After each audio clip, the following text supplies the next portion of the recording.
So some time ago we started tackling the hopelessly unanswerable question of the point of poetry, and you may think that during our hiatus of several months I might have inched a little bit closer to an answer. I haven't, but I have had some ideas about what it might be. Maybe. A bit. Perhaps. Probably not. But to help us today, we're going to be focusing on the late, great T.S. Eliot. So to give you a quick rundown on Eliot's life, he was born in St. Louis in 1888, and from a young age suffered from a congenital double inguinal hernia, which I'm assured is as unpleasant as it sounds, and it meant that he couldn't engage in any physical activities when he was young, and so he spent the majority of his time reading. He was educated first at St. Louis, and then at Harvard, and then at Oxford, and then at Harvard again, and he spent much of his early adulthood in London, where he met some of the big literary figures of the time, chief among which was Ezra Pound. To cruelly abridge the rest because we really don't have enough time, Eliot's first wife became mentally unstable and they eventually separated after he had spent many of his years devoted to caring for her. He worked as a teacher, as a banker, and then an editor and finally a director of the publishing firm Faber and Guyer, now called Faber and Faber. His first poetry collection appeared in 1917, and Prufrock and other observations shot him into immediate literary stardom. To cruelly abridge even further, Eliot continued to publish his own poetry throughout his life, and that included such literary masterpieces as The Wasteland and The Four Quartets, and he was also responsible, at least in part, for the publication of literary giants like W.H. Auden and Ted Hughes, but he was also responsible for ejecting a little novel called Animal Farm. I guess you can't be perfect. Some people would argue that a writer's contextual data should be shut out while examining their works, and maybe that's a thread that we'll pick up another time, but for now let's actually get on to some poetry. In his essay Tradition and the Individual Talent, Eliot asks us to consider a piece of platinum being added to a chamber filled with sulfur dioxide and oxygen. Now bear with me on this one, because then he writes this. When the two gases previously... But that is the worst T.S. Eliot impression that has ever happened in the world. Ever. When the two gases previously mentioned are mixed in the presence of a filament of platinum, they form sulphurous acid. This combination takes place only if the platinum is present.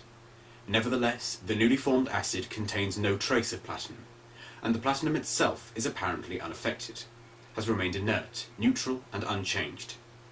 The mind of the poet is the shred of platinum.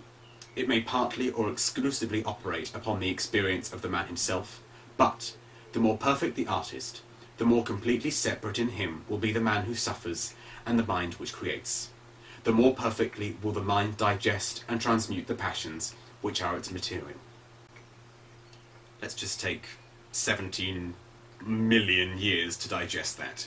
So he's talking about the idea of the poet's mind as a catalyst, about the poet remaining inert while the reaction of the poem takes place.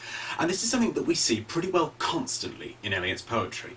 The speaker of Portrait of a Lady never actually does anything. He sits listening to the lady, sipping tea and contemplating his cowardly amends, but he never actually acts, and yet the poem takes place around him. The same is absolutely true of Prufrock. There are those who argue that Prufrock never even leaves his room over the course of the poem, and if that's true, then he too is remaining completely passive while his musings over the overwhelming question, which, spoiler alert, is never answered or even asked, gradually takes shape into the poem around him. Prufrock saying that he is not Prince Hamlet nor was meant to be becomes blissfully ironic in this sense, because of course he is like Hamlet. He spends all of his time thinking and thinking and thinking and then acting, with the major difference being that Hamlet eventually does act, while Prufrock just continues to fret over his thinning hair and clothespins. While there can be little doubt that Eliot's own voice is to be found in both of these poems, he never makes any direct commentary. He's not like Philip Larkin, who mounts vicious and unequivocal attacks on anything that isn't jazz music, or Sylvia Plath, who is, shall we say, fairly unambiguous about her themes. It's Eliot's apparent lack of direct objective that makes these poems so strong. It's through the apparent impotence and passivity of his characters that Eliot manages to expose both the wretched and the wondrous, and that is what I think he was getting at in the essay extract that we read. Let's wrap up by talking a tiny bit about The Wasteland, although it really is a can of worms for another time. The Wasteland describes exactly what you would expect it to. The world that Eliot was living in during the time that he wrote it really was a wasteland. A world ravaged by two great wars, and a wife who was becoming more and more mentally unstable would be enough to utterly bewilder anyone, and so it goes without saying that we're dealing with a man whose life and works are far from simple. On average, the first 76 lines of The Wasteland contain an allusion to another event or text every other line, and so it's almost impossible to understand everything that there is in it. The novelist Muriel Spark had a breakdown in 1954 thanks in no small part to the fact that she thought Eliot's works contained secret messages encoded in ancient Greek. If nothing else, surely that is a sign of just how powerful poetry can be and the lengths that people will go to try to understand it. Last time we decided that poetry was, at least in part, about preservation. What's it about this time then? Well, it seems to me that it's about trying to unravel and, if at all possible, make sense of your experiences. It's a process that people can use to take anything from a world ravaged by war to a red wheelbarrow and to unpick every fibre of it and condense it into what they see and what it means to them.